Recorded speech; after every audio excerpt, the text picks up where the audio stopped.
Hey, everybody. Good evening. I am your host, Rick Wilson, and thank you for joining us on the strategy session once again here at Resolute Square. As always, I am joined by my colleagues, Joe Trippi, the great Democratic consultant, and Stuart Stevens, his opposite number in Republican land for many, many decades.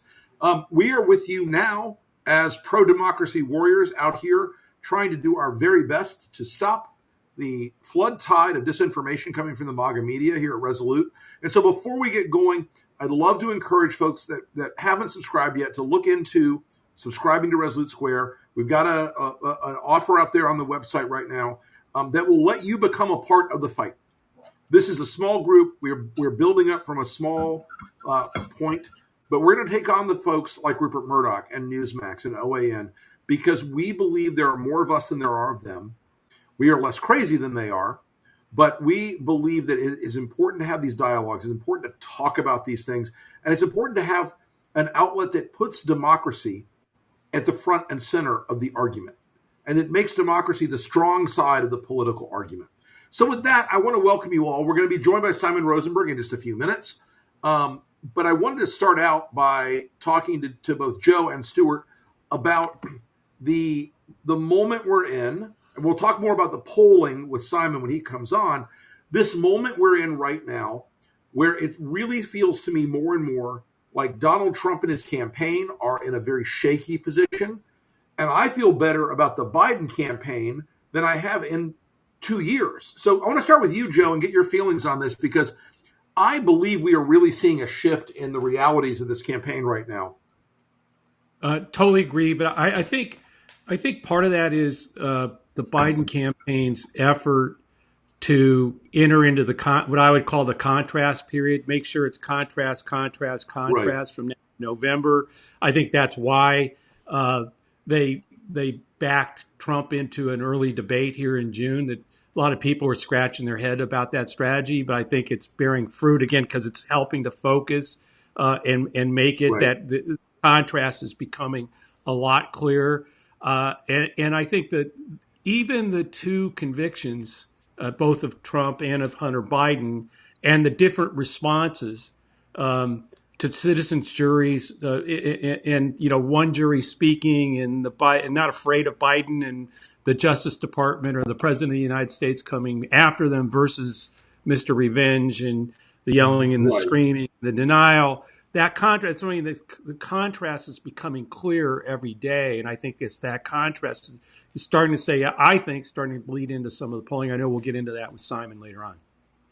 So, Stuart, you've done a lot of presidential debate prep over the years, and you've watched how these guys get ready for this very consequential moment. And I had a thing the other day on the LP podcast where I said, folks need to focus on what's real and coming up at us, and ignore what's not. The distractions of the VP pick and all that kind of drama, that's a distraction.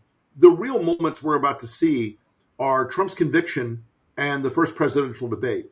So if you're Trump, I have to imagine right now that most of the debate prep with Trump is, shut up, Susie, I've got this.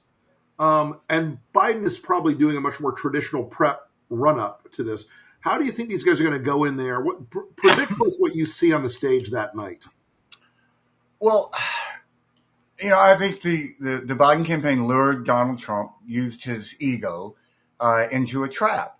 They're in a soundstage, as I understand it right, with no audience, correct, with rules that they can cut off the microphone. And for a guy like Trump, that is, like trying to tell a joke underwater. I mean, it is really, really difficult for him to, get out there and do his thing.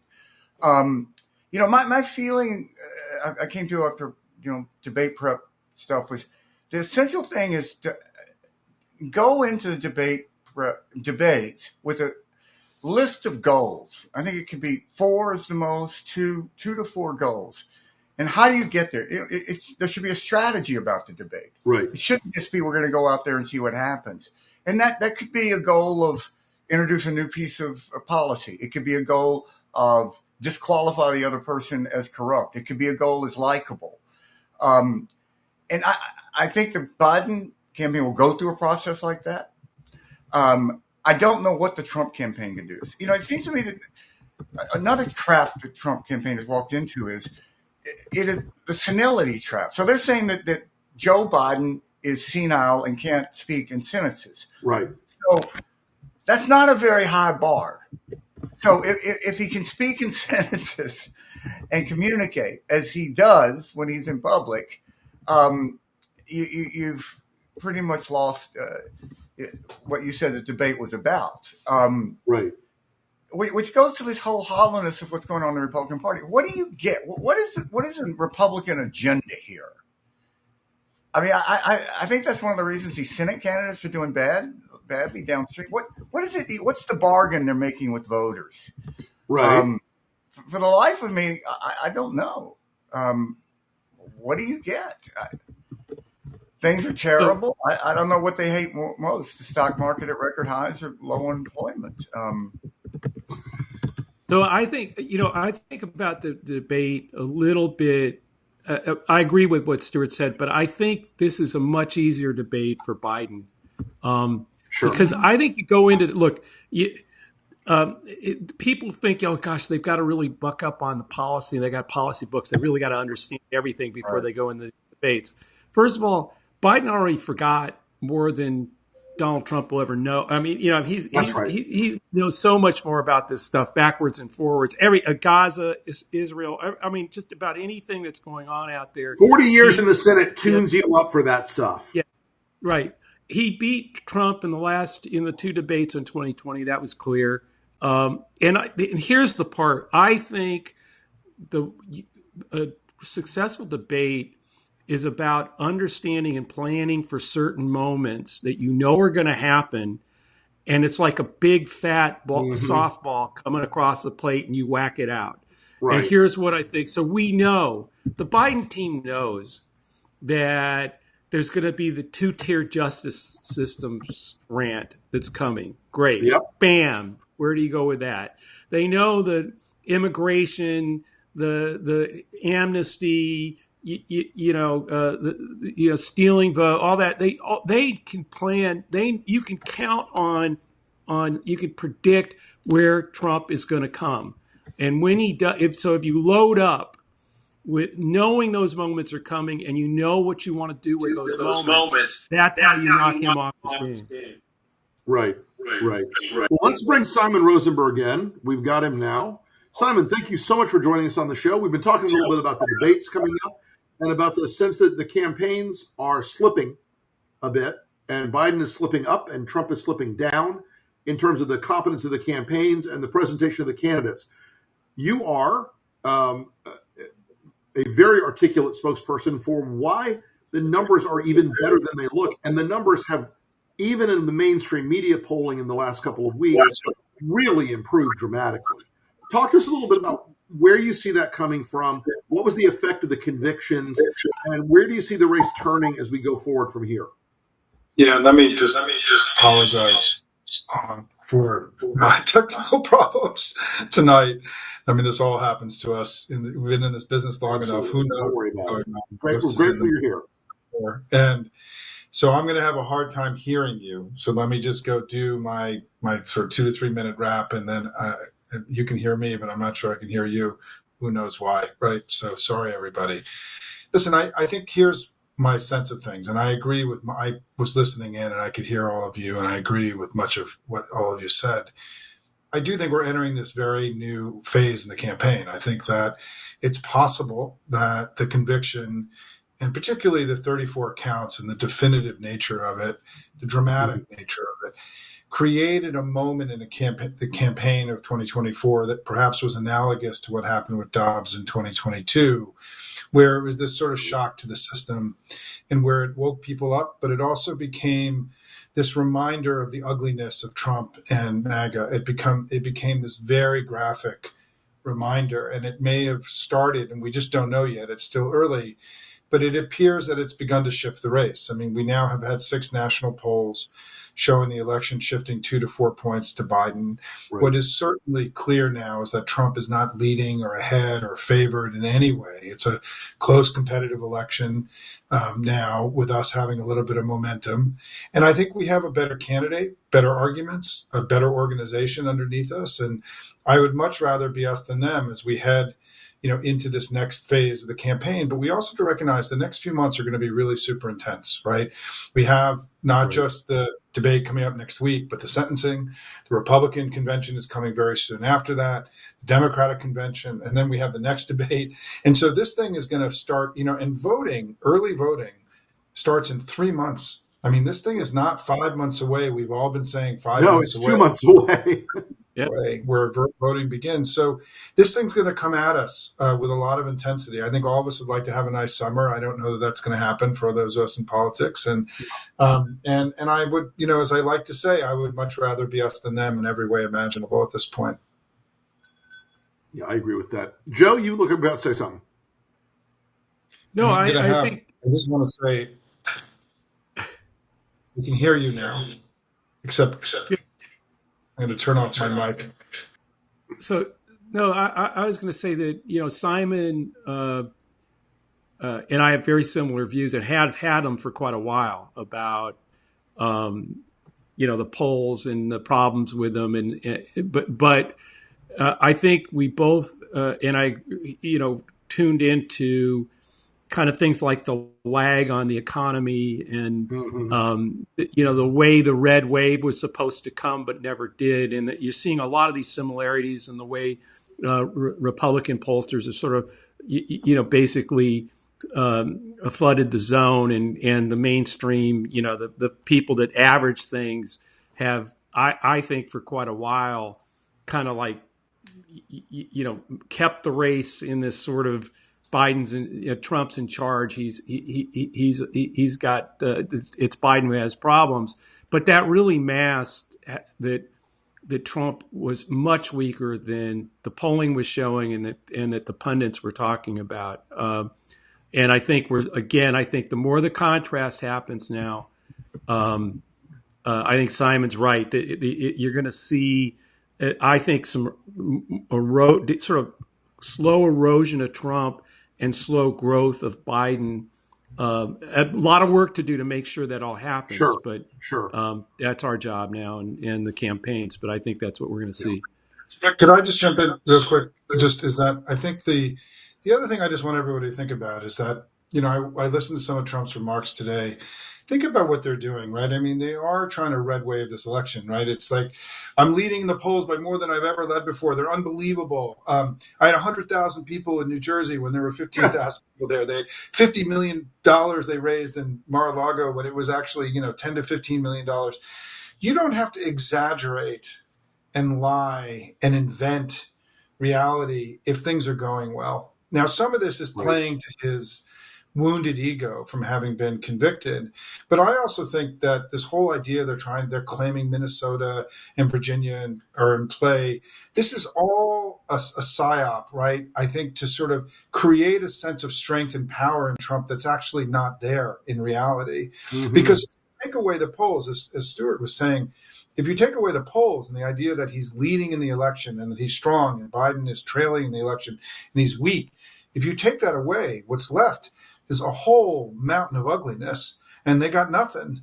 And it's really all they got. I mean, they have a very narrow path, in my view, right now, Trump and his team, because of his agenda is far more extreme and further away from voters. His performance on the stump is far more off-putting and erratic and disturbing. He's now got all this baggage of being a sex offender.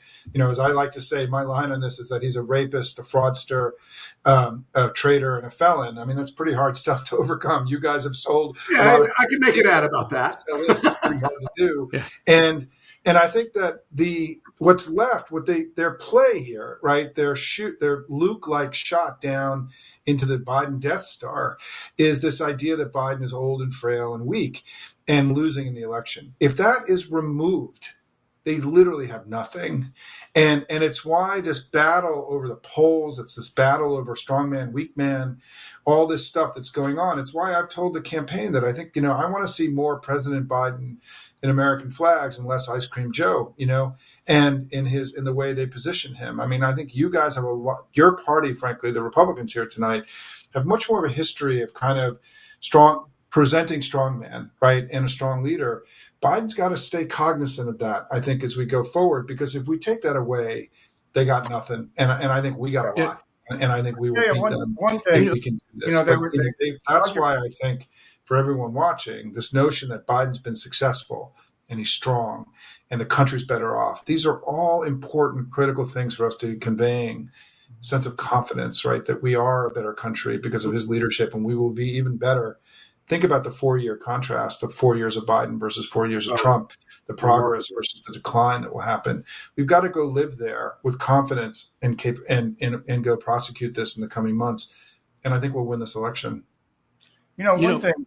Go ahead, Stuart. If I was in Biden world, I would make sure that by the end of this campaign, if you see one more shot of him walking to Kyiv with the first president in a war zone if you saw one more shot of that, you're going to puke, because I would cram that down the American public. Absolutely.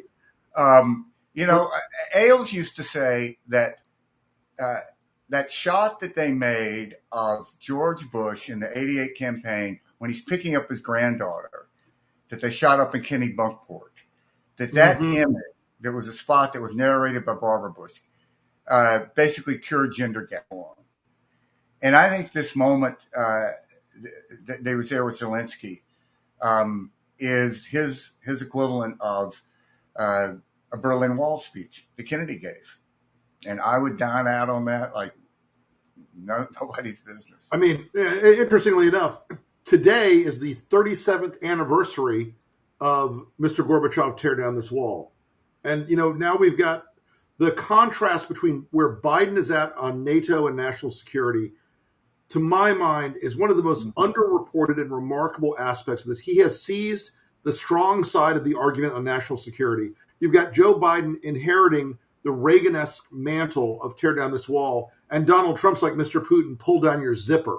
This could not be a more abrupt, stark, painful contrast for voters out there who are making a choice on looking at the leadership of the president of the United States on a global basis. It's just, I was thinking about that today at the anniversary of that, and it's just like, it's so powerful to me. And I don't think Biden expected to be there, but I think he's starting to own it. I think he's starting to feel how he should do it. The one thing I agree completely with Simon, though, is we've got to exude, the Democrats exude confidence and strength. I'm not just Biden, but all of us, because one of the things I saw was on a briefing of working Americans, a study on them in the battleground states. And what was fascinating is the Democrats and independents in those states that were in this 5,000 person panel said that they were, the exhaustion thing, but part of what was driving the exhaustion, they said, was that they were outnumbered, that there were so many loud Trump people that were out there. You combine that loudness with this phony, he's so strong, look at the polls, and it actually, we've got to exude strength and instill in people, there's more of us than there are of them, and we're going to kick their ass. If that, I wrote a piece before the 20 election, right before, dedicated to my new Democratic friends. And the whole premise of it was walk with a little swagger, walk with confidence, walk like, this is ours. We're going to take it. Own it. There's more of us, and we're right and they're wrong, which has been a fundamental premise of Resolute Square from the very beginning. None of this, how do you tell both sides of a lie? It's we're right, you're wrong. And be proud of that. And,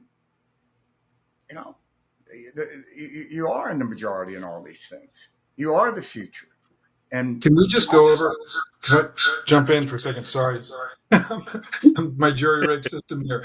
Can we just go over just the last few weeks? Let's just talk about the last few weeks, right? Just this contrast, Stuart, to get to your point, right? Is that So the jobs report 10 days ago was 50% higher than the projections that people expected. The inflation report, inflation was 0 in May, right? Prices did not rise in May, and prices on many items actually went down.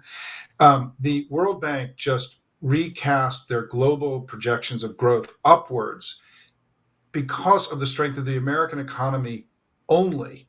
The strength of our economy and our higher GDP numbers, which are now somewhere between 3 and 3.5 for this quarter, Right. have caused the entire all of global growth to be revised upward because of the strength of our economy. We've learned that crime and murder rates have plummeted. Murder rates in the United States today are half of what they were under Donald Trump. The flows to the border are a fraction of what they were in 2023. We continue to produce more oil, gas, and renewables than in any period in all of our history. And so in all of these central measures of our success and progress, the last few weeks have been remarkable in terms of the data that's come out.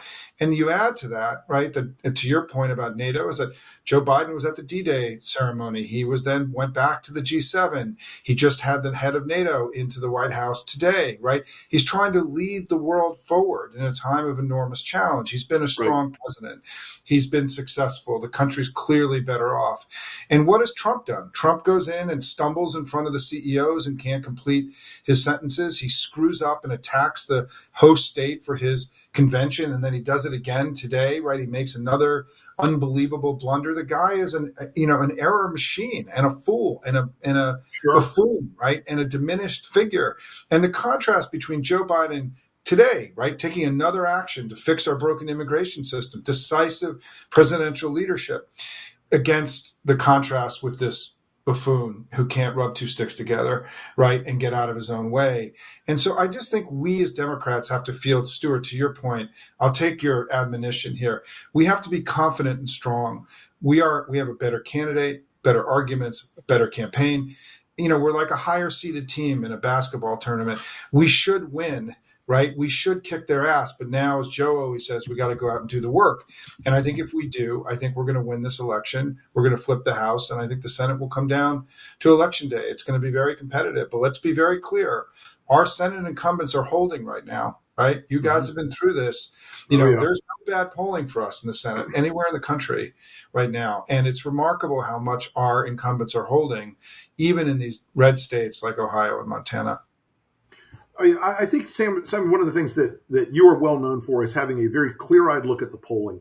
And I think that's important for our audience and for Americans to hear, is that in 2022, they really tried to sell a red wave. This year, they know the polling is so bad, it is so catastrophic that they, for a long time, were like, well, the Senate will save us. They know they're going to get blown out in the House at this point. They know they're going to lose probably 20-plus seats in the House. And the Senate was regarded as a very favorable map going into this year. But tell me why, in your view, they can't convert on these Senate races, even though they've got a few self-funding candidates, and they're advised by people who are not stupid. What is it that's holding them back? Is it just purely Trump, or is it that the MAGAs aren't as enthusiastic about the Mitch McConnell-type candidates? What do you think is the main driver there?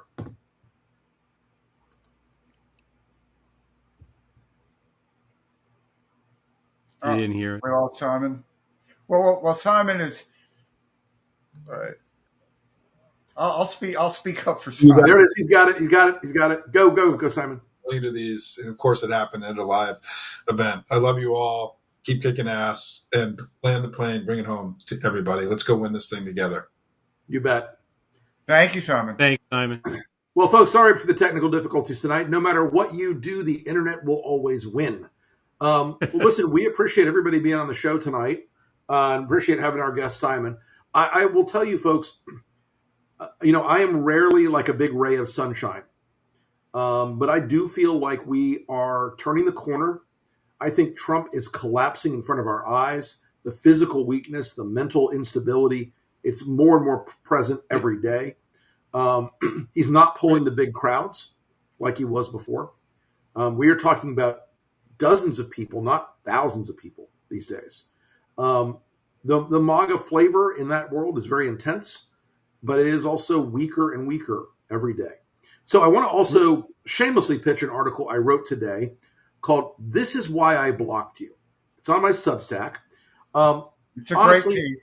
Honestly, I wrote it because I was spending some time curating and having people curate my account to eliminate the idiots that are constantly trolling and posting on the craziest things in the world on my feed.